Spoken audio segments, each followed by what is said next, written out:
Bog ljudi, rekao sam da neću, popustio sam. Rekao sam da nikad neću kupiti Apple proizvod i evo. Šta ću?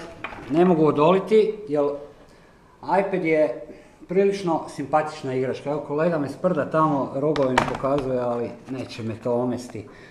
Dakle, kupio sam iPad. Kao što vidite, popustio sam i iPad je tu. Ali ne bilo kakav iPad. iPad. Pazi vamo. iPad. Kineska verzija iPada. Primjećujete Windows ikonicu ovdje. Primjećujete logotip Internet Explorera ovdje. A dizajn isti iPad. Nešto prekrasno. Jedna tipka je tu. Sa strane imamo TF izlaz, ne znam uopće šta mu to znači.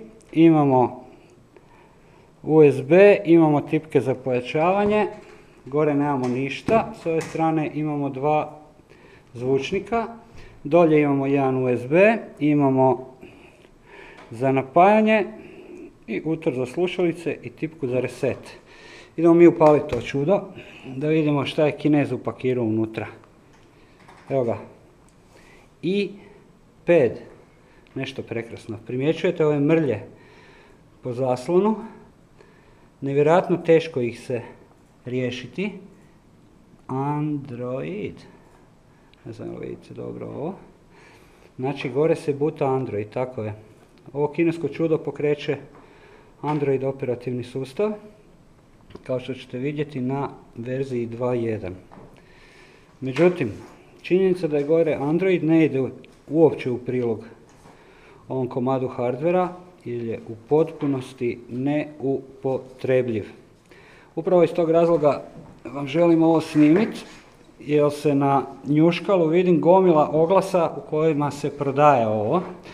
Traže ljudi oko 2500 kuna za neraspakirani novi uređaj. Vjerujte mi, ne vrijedi ništa. Zapravo, kad bi neko znao sad to uzeti i iskompilirati Android iz početka samo za to, možda bi se nešto i dalo napraviti. Ovako, ništa.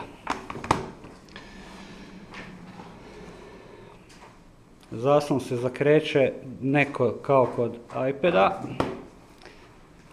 Vidite.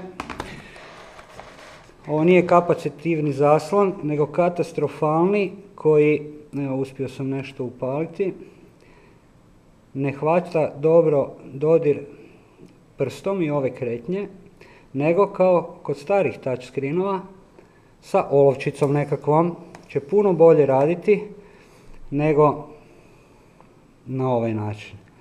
Da vidimo kaj tu sad sve.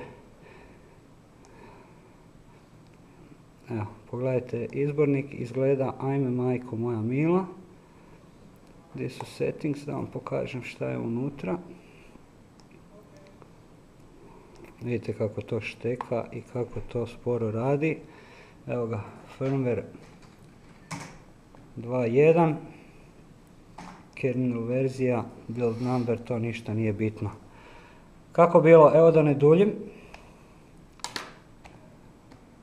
Ovo nije home tipka, nego back tipka. Da ne duljim, ovo ne valja. I ni u kom slučaju nemojte nasjesti i kupiti ovo preko njuškala. O, sad sam nekih 5 zaslona upalio. U svakom slučaju totalno sranje. Zapamtite iPad i prekrižite sa svoje liste želja. Doviđenja!